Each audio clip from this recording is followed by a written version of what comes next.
Hello guys, this is me again, Leah Vlog Official Channel. Our topic for today's video guys ay sasagutin ko lang yung mga nagtanong doon sa previous vlog ko. Marami kasing nagtanong guys about sa GCash loan, kung ilan ba daw yung G-score na kailangan para ma-unlock yung GCash loan sa GCash. At yun ang sasagutin natin for today's video. So kung interesado ka sa video na ito, just keep on watching.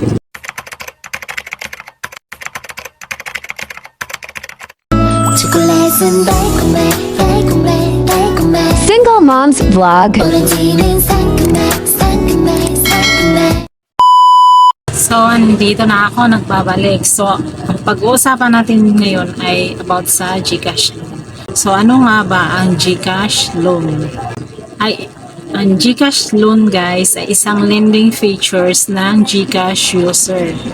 Pwede tayong makakuha dito ng emergency loan sa GCash up to 125,000. Ito ay maproseso lamang at matatanggap natin through online loan.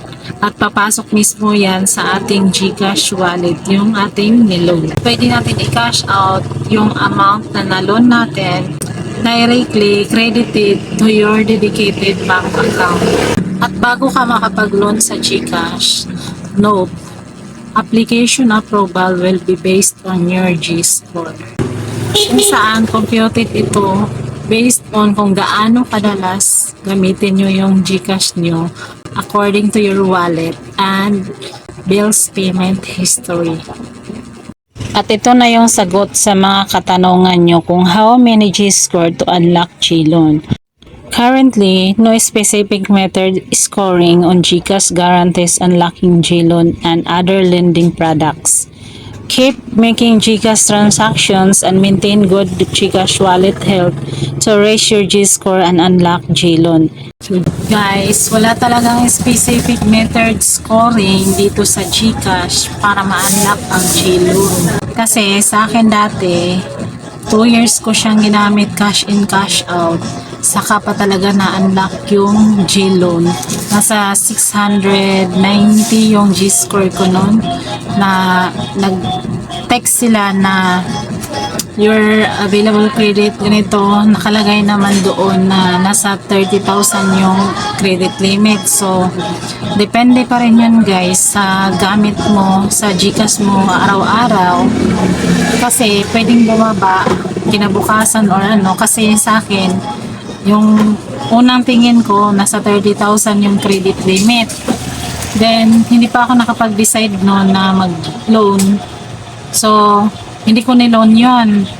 After 1 month, nakapag-decide ako, mag-loan ako. Pag-open ko ulit, bumaba yung credit limit ko. Naging 20,000 na lang. So, hindi pa rin ako nag-loan nun kasi hinihintay ko yung date na matapos ko yung isang utang ko bago ako mag-loan. So, mga 1 week siguro, nakapag-decide ako na i-loan ko na yung 20,000. So, pag-open ko ulit, 1 week lang yung nakalipas, naging 15,000 na naman yung available credit limit doon sa G-loan. Bumaba siya ng bumaba. As of now, ang GCash wala talaga specific method scoring para ma-unlock yung ating G-loan sa GCash. So, araw-araw talaga nagbabago yung ano natin sa G-score. Depende yan sa paggamit natin sa ating wallet. Para mag-increase yung G-score mo, make transaction every day. Like cash in, payment bills, and load. Yun mapapa-increase yung G-score mo no.